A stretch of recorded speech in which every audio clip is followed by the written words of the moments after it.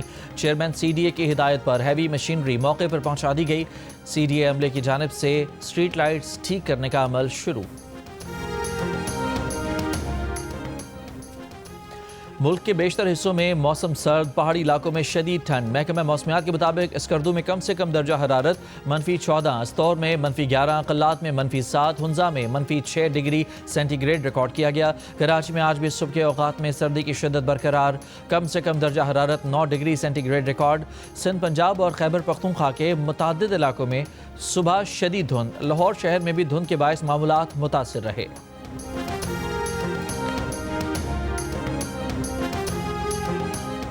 سردی میں اضافہ، کراچی میں اسکول صبح 8 کے بجائے 9 بجے کھلیں گے، فیصلہ آج سے لاگو ہوگا۔ وزیر تعلیم سندھ کا اعلان، فیصلے کا اطلاق 26 جنوری تک تمام سرکاری اور نجی اسکولوں پر ہوگا۔ پنجاب میں سردیوں کی چھٹیاں ایک ہفتہ بڑھا دی گئیں، اب تعلیمی ادارے 19 جنوری سے کھلیں گے۔ مسائل کا حل زیادہ صوبوں میں ہے، نئے صوبے سب کے فائدے کے لیے ہیں، ہمیں لوگوں کے مسائل حل کرنے پڑیں گے۔ ہم جنوبی پنجاب، شمالی پنجاب اور سینٹرل پنجاب کے حق میں ہیں۔ تمام سیاسی جماعتیں دل بڑا کریں۔ استحکام پاکستان پارٹی کے صدر عبدالعلیم خان کی تمام سیاسی جماعتوں سے اپیل۔ گجرانوالہ میں میڈیا سے گفتگو کرتے ہوئے کہا کہ ملک میں زیادہ صوبے بنانے کی تحریک شروع کرنی ہے، جو ملک کے خیر خواہ نہیں ہیں ہم نے ان کو منہ توڑ جواب دینا ہے۔ ہم صوبوں کا نام تبدیل نہیں کرنا چاہتے، بلوچستان کو بلوچستان ہی رکھنا چاہتے ہیں۔ اگر آپ کے پاس سندھ میں حکومت ہے تو ایک کے بجائے 3 وزیر اعلیٰ بنا لیں، بلوچستان میں بھی 3 وزیر اعلیٰ لگ جائیں تو کیا حرج ہے؟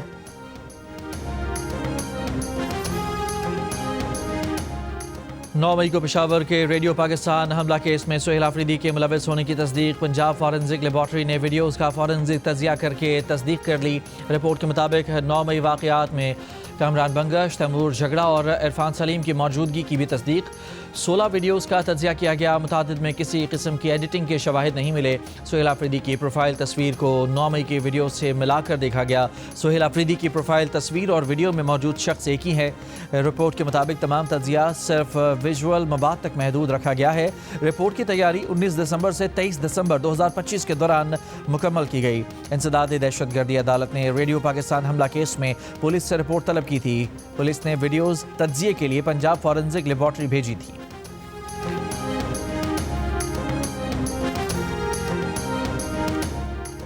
ریڈیو پاکستان کیس میں 9 اور 10 مئی کے الزامات پر مقدمہ ٹرائل کے بعد خارج ہو چکا۔ 2.5 سال بعد غیر مصدقہ ویڈیوز کی بنیاد پر میڈیا ٹرائل کیا جا رہا ہے۔ ریڈیو پاکستان حملے کی پنجاب فورنزک رپورٹ پر رہنما PTI تیمور سلیم جھگڑا کا رد عمل، کہا مرکزی کیس میں ہمیں بری کیا گیا، وائرل اسکرین شاٹس کا ریڈیو پاکستان واقعے سے کوئی تعلق نہیں، ایک ویڈیو بھی پشاور کی نہیں۔ یہ مہم وزیر اعلیٰ اور ان کے افراد کے خلاف ہے جنہیں کبھی مقدمے میں نامزد نہیں کیا گیا۔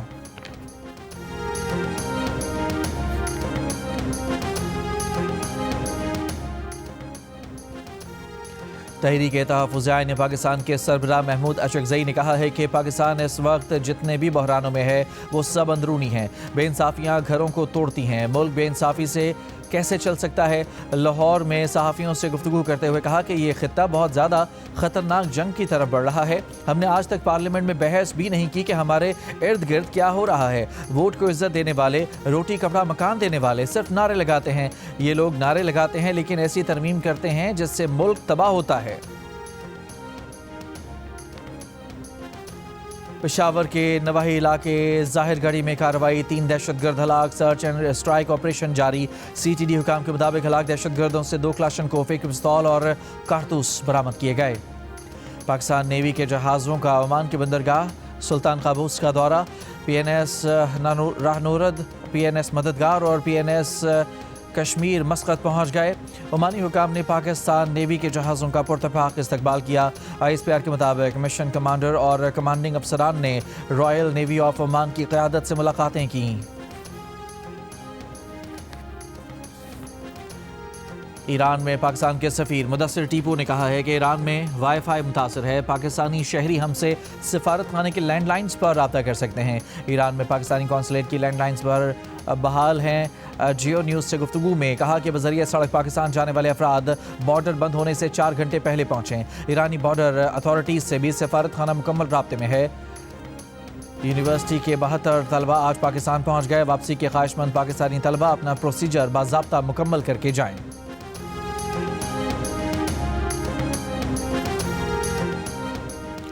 عمان کے وزیر خارجہ بدر ابو سعیدی کا تہران کا دورہ، ایرانی صدر مسعود پزشکیان سمیت اہم عہدیداروں سے ملاقات۔ ابو سعیدی کا کہنا ہے کہ خطے میں امن و استحکام کے لیے ایران کے ساتھ مثبت روابط قائم رکھیں گے۔ ایرانی وزیر خارجہ عباس عراقچی کا کہنا ہے کہ عمان نے خطے میں امن اور استحکام کے لیے اہم کردار ادا کیا ہے۔ عمانی وزیر خارجہ کے دورے کے دوران علاقائی امن اور دو طرفہ تعلقات سے متعلق اہم تبادلہ خیال بھی ہوا۔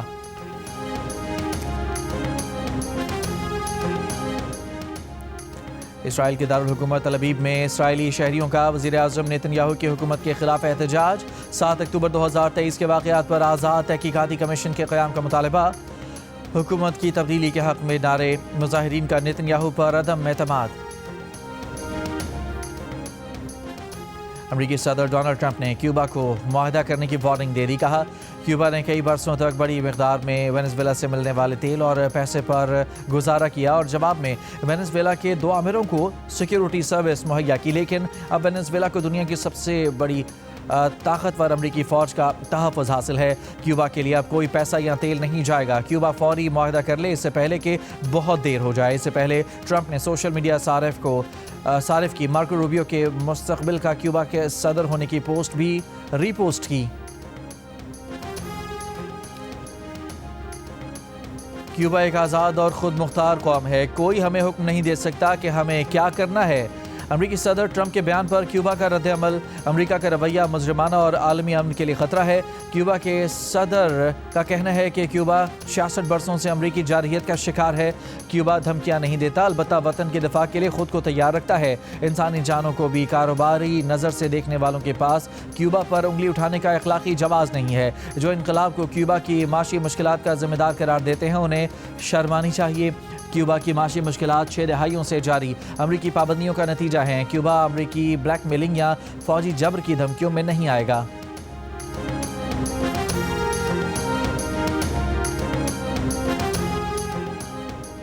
وینزویلا اپوزیشن رہنما ماریا کورینا مچاڈو کا اپنا نوبل انعام امریکی صدر ٹرمپ کو دینے کے بیان پر ٹرمپ کا کہنا ہے کہ ماریا سے بات کروں گا، اچھا ہے کہ وہ بات کرنے آنا چاہتی ہیں۔ خود کو نوبل انعام نہ دینے سے متعلق کہا کہ میرا خیال ہے کہ جو ہوا ناروے بھی اس پر شرمندہ ہے۔ میں نے 8 بڑی جنگیں رکوائیں، مجھ سے زیادہ نوبل امن انعام کا حقدار کسی اور کو ہونا بھی نہیں چاہیے، بلکہ ہر جنگ رکوانے پر ایک نوبل انعام ہونا چاہیے۔ ماریا کورینا نے 5 جنوری کو ایک انٹرویو میں کہا تھا کہ میرا نوبل امن انعام صدر ٹرمپ کو پیش کرنا صدر مادورو کی گرفتاری پر وینزویلا عوام کی جانب سے اظہار تشکر ہوگا۔ ماریا کے بیان پر ناروے کے نوبل انسٹیٹیوٹ کا کہنا ہے کہ نوبل انعام کا فیصلہ حتمی ہوتا ہے۔ نوبل انعام کا کسی سے اشتراک کسی کو منتقل یا منسوخ نہیں کیا جا سکتا۔ منیاپولس میں رینی نکول گڈ کی ہلاکت کے بعد احتجاج جاری، سول اور مائیگرینٹس حقوق کی تنظیموں کی اپیل پر امریکہ بھر میں احتجاجی ریلیاں۔ منیاپولس میں ہزاروں افراد کا مارچ، آئس ایجنٹس کے خلاف احتجاج۔ واشنگٹن میں وائٹ ہاؤس کے باہر بھی امیگریشن اینڈ کسٹم انفورسمنٹ کے خلاف مظاہرہ، آئس آؤٹ فار گڈ کے بینر تلے مظاہرے۔ 37 برس کی Renee Good immigration agent Jonathan Ross کی گولیوں کا شکار ہوئی تھیں۔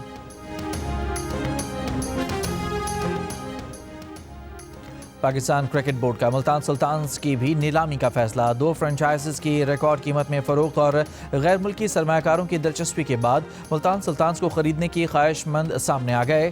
ذرائع کا کہنا ہے کہ ملتان سلطانز کی بھی اوپن بڈنگ ہوگی۔ قانونی پہلوؤں کا جائزہ لینے کے بعد جلد باضابطہ اعلان کیا جائے گا۔ PSL 11 میں 8 ٹیمیں ہوں گی، جن میں 2 نئی ٹیمیں حیدرآباد اور سیالکوٹ بھی شامل ہیں۔